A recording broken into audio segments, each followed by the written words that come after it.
Hello and welcome to Cheap Joe's. My name is Julie and I'm here to impart some knowledge to you today via a 2-minute art tip. So what are we going to talk about today?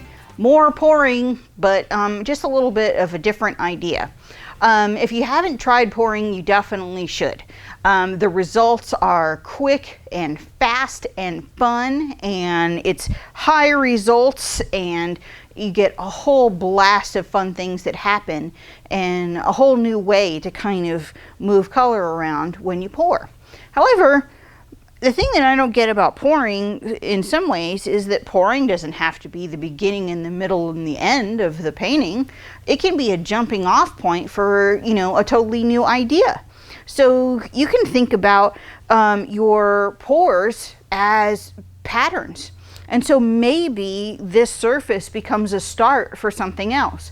Maybe you see a landscape in this, and then you take the poured patterning that's in the background and build on it and compose around that. Or maybe you create a more subtle background like this one, and then I have like an abstracted pattern on top of the pour. So just because you have pouring in there doesn't mean that that's all that you might have to say. Maybe take your pouring in a different direction and use it as a starting off point, a jumping off point for creativity. You never know. But take your pours in a whole new direction and enjoy.